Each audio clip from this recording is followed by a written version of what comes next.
Hello, welcome. I am so grateful that you are here.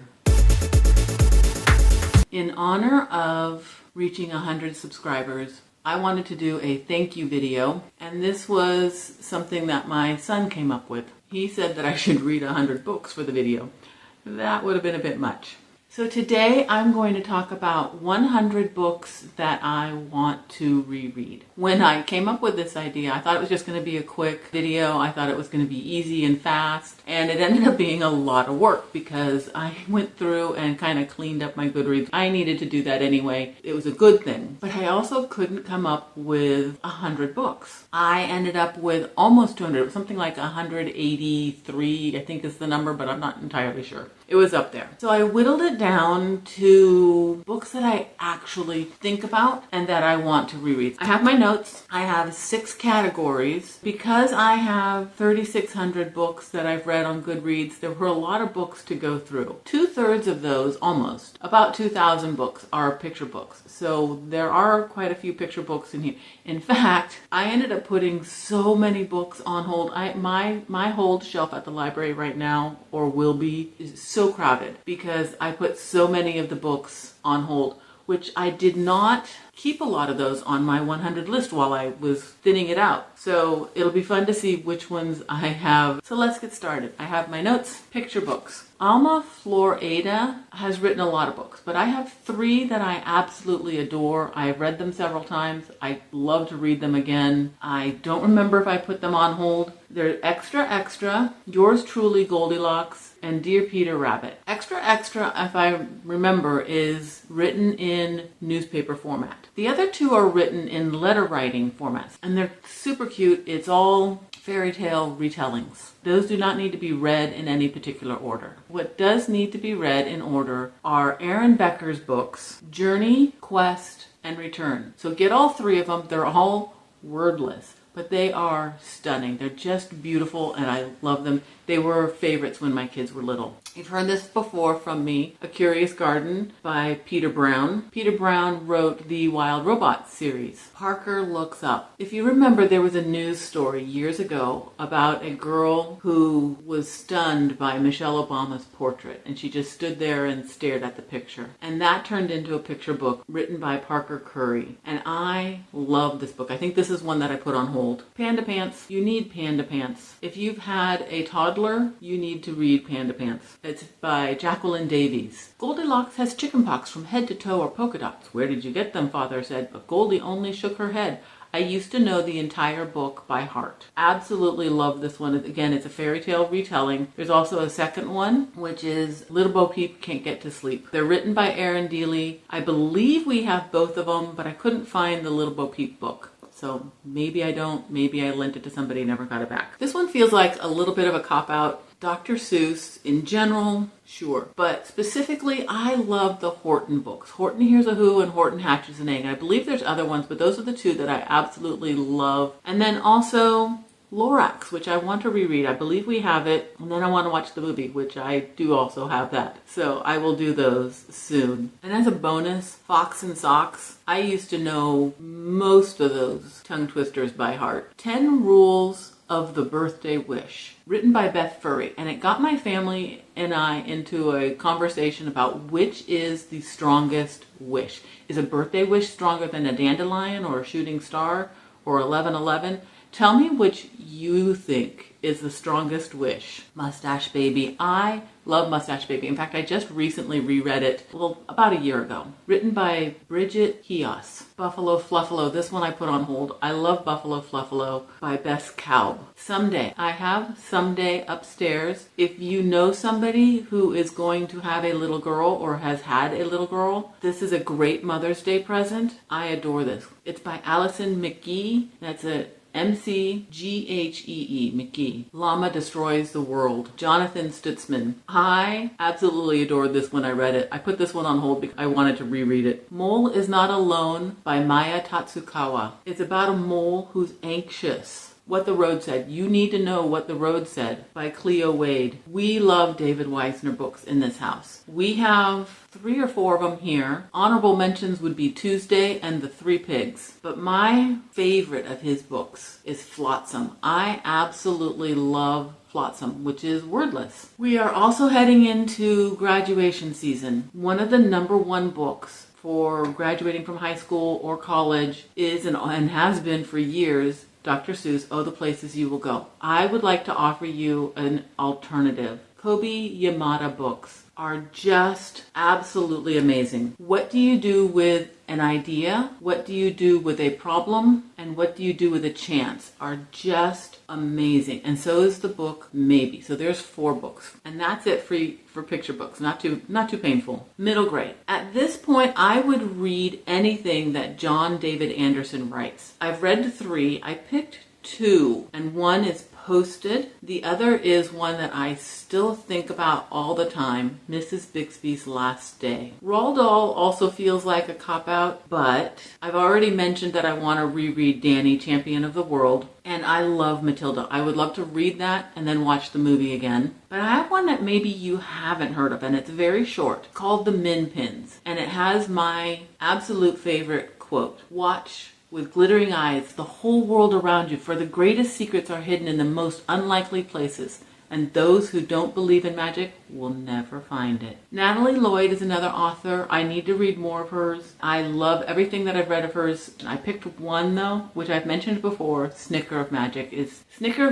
just going to be one of my top books forever, I think. So I'm nervous to reread it because I want to still love it. Harry Potter, all 7, I want to listen to it. I've heard the audio is just amazing. Lemony Snicket. When I say Lemony Snicket, most people are going to think of a series of unfortunate events. I have another series. I only have 3 of them. I need to get the 4th book. And in fact, I want to start a reading group based on All the Wrong Questions, because they are, in essence, or secretly, books about books. So I need people who have read a lot of middle grade books to read these with me, and we can figure out what books they are talking about. But I really enjoyed them. The first book, the first couple of pages were a little awkward. I had to just get past that, and after that I flew through the series.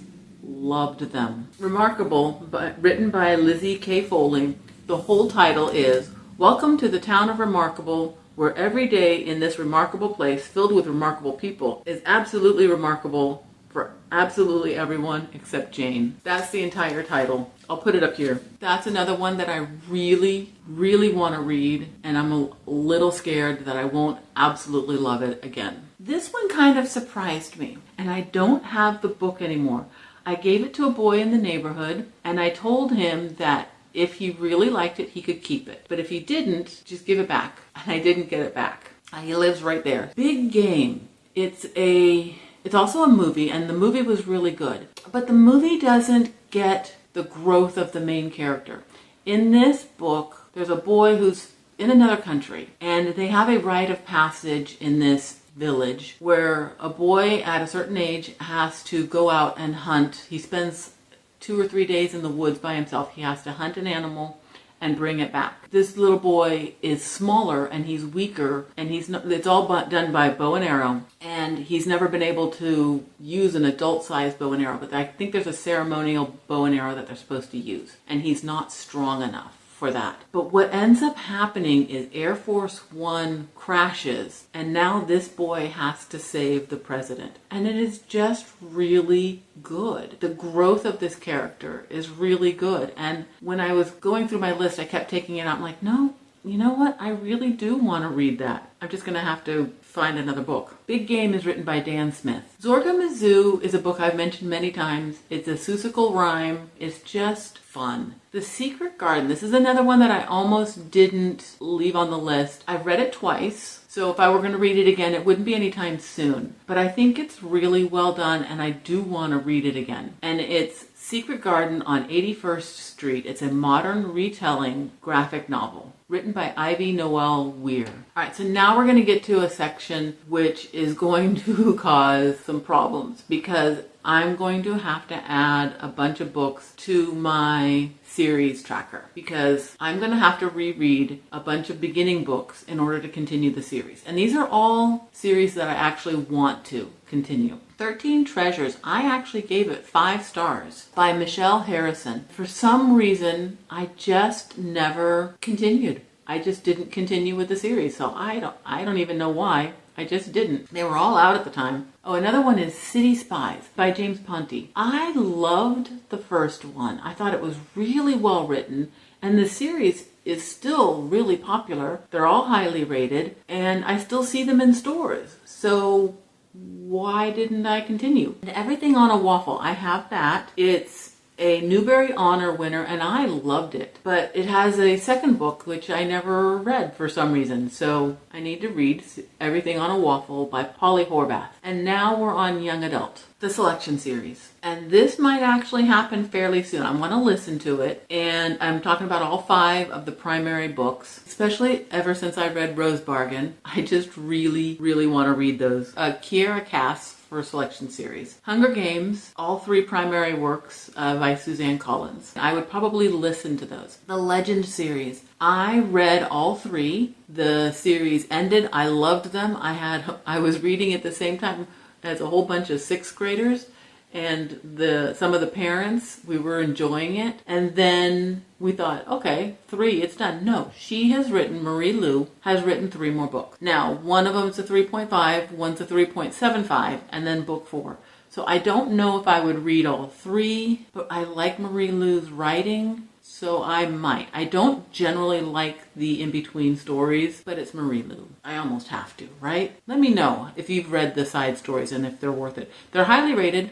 They're well into the 4 point something. So at this point, I'm thinking I would probably read it. I have a book over there, When, by Victoria Laurie, is about a girl who she sees a date on everybody's forehead, and that's the date that they're going to die. And consequences happen. And it was so good. It got passed around friends, and we all really liked it. And I kind of been thinking about it a lot lately, especially whenever I keep moving things around on my shelves. I'm like, I should read that. And I have, in fact, read one Brandon Sanderson book. And this is also a series. So I would have to reread this first book in order to continue the series. I don't remember the name of the series, but the first book is called Steelheart. It might be the only Brandon Sanderson books that I read because his other ones are so chunky and so world building and a little intimidating. And now we're going to do classics, very short list. Most of these will not be a surprise because I've probably mentioned them. Pride and Prejudice by Jane Austen, Black Beauty by Anna Sewell, Where the Fern Grows is by Wilson Rawls. It's kind of a cheat because it's on my 26 and 26, but I really do want to read it, and it would be a reread. I debated about Little Women, but here's my thought. Because I read it once before I was an adult. I've read it twice as an adult, and I kind of want to read it again and then watch all the different movie versions of it and just have like a weekend where I watch a bunch of those. I think that kind of sounds like fun. So I might do that probably in the winter if I were going to do that. Don't know. Don't quote me on that. Everybody lately seems to have Anne of Green Gables on their TBR cart. I read that, I want to say I was like 18, 19, something like that. It's been a very long time. My daughter read it and she really liked it. And so because I keep coming across it, I kind of want to reread it and basically see. So I put that one on there, L.M. Montgomery. Oh, Little Women is by Louisa May Alcott. And then because it was required reading when I was in college, early days, I didn't really enjoy it, which is sad to say. I didn't dislike it. I appreciated it, but I didn't get as much out of reading it because when it's a requirement, you're reading the book thinking, okay, and I have to extrapolate this, I have to summarize that, what am I getting out of this? Or what's the hidden meaning on this? And this time I want to read the book for me and then watch the movie. And that's The Color Purple by Alice Walker. Okay, adult books. Adult books actually have a few categories too, because I'm going to start with graphic novels. Well, no. Most of these are actually comic books. Back in October, I read Fangs by Sarah Anderson, and I loved it. I just thought it was so much fun. It is a vampire meets a werewolf. It is technically a graphic novel because it actually has a story plot throughout the whole book. But each page is like one panel, maybe two or so. But it's super quick, it's very short, and it was just fun. All My Friends Are Dead and All My Friends Are Still Dead by Avery Monson.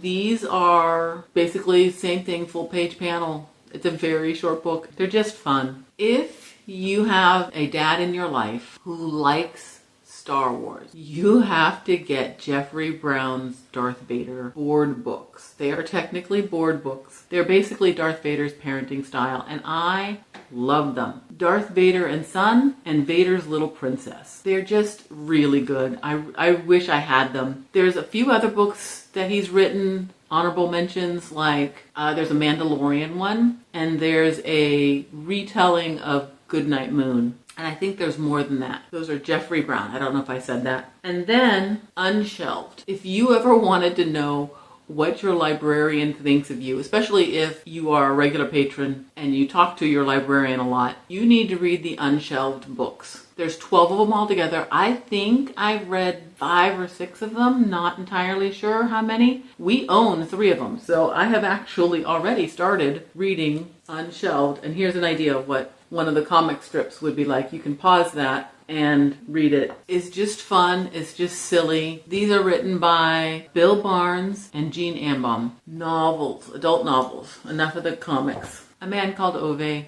by Frederick Bachman. It was my first one that I read. I read it years ago and then immediately watched the translated movie. And then, of course, not too long ago, we watched The Man Called Otto because Americans want a name they know. Liked that, but I listened to the book. So there's a lot of these books on this list will be books I've listened to, and now I want to physically read it. And that's one of them. I've listened to it and I want to physically read it, or at least tandem. You're probably tired of hearing it from me, and I know it's not great literature or anything, but Assistant to the Villain trilogy, I won't be doing it anytime soon. I want to own the books, all 4 of them, because the 4th one's coming out eventually.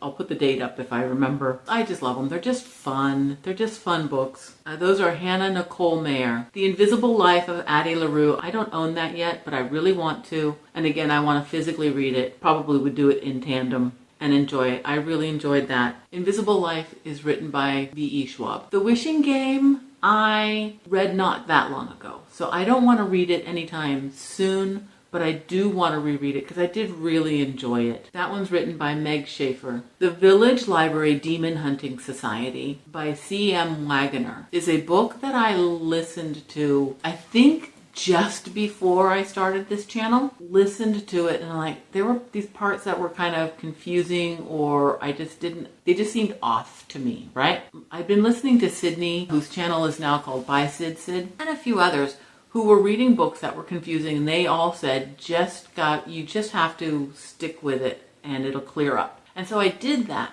And as soon as I was done with this book, I wanted to get the book from the library and read it again. I'm talking the same day I finished it, because I wanted to see if those parts that I thought were off were because of the twist at the end.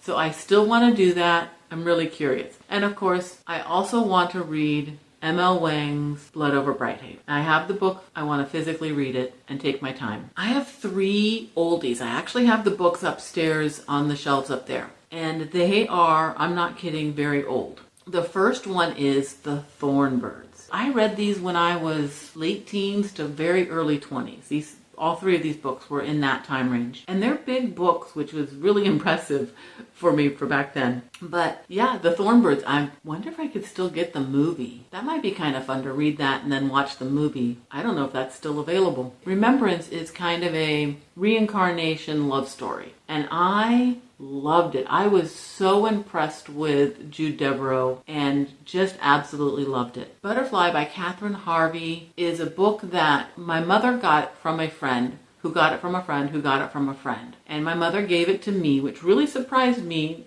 at the time because it's a very spicy book. And I was probably 18, 19 at the time. I only remember the first chapter, so I could totally reread that and really enjoy it. But Butterfly by Catherine Harvey. And then the series that I need to continue. What happened was, I asked my kids, I'm totally going to blame them for this. A long time ago, I said, I have all these different series that I'm listening to, because they were all audiobooks. And should I just keep doing one from this one from that one from that one, and go all the way around and then go continue like that? Or should I just finish one series and then go to the next one and just finish it? And they said to just finish the series. Turned out to not be the right answer, because now I have a bunch that it's been years since I've read the first book, and I need to reread those to continue the series. And I want to continue the series on all of them. They are all historical and mystery, murder mystery. The first one is Lady and the Highwayman by Sarah M. Eden, Murder in Mayfair by D.M. Quincy, A Study in Scarlet Women by Sherry Thomas. The Malvern Murders kind of surprised me. I only gave it 3 stars. The rest of the series is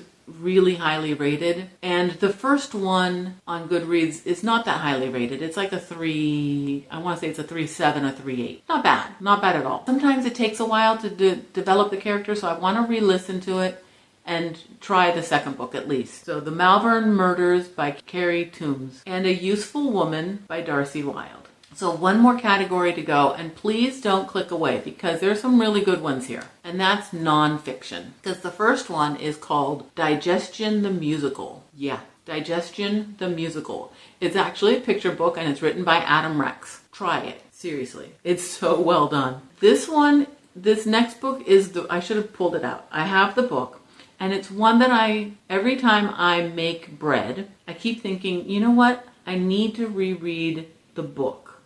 And it's Artisan Bread in 5 Minutes a Day by Jeffrey Hertzberg. Healthy Habits Suck. That's actually the name of the book, by Dana Lee Bagley. The Dorito Effect by Mark Schatzker is a book that I would read a few pages to a chapter. I would interrupt whatever my family was doing, and I would tell them all about it. To talk about it sounds really boring, but it's so well written, and it's basically what it's about. And each chapter is short and to the point and interesting. Trust me on that. It's basically about the evolution of our food manufacturing, right? That sounds really bad.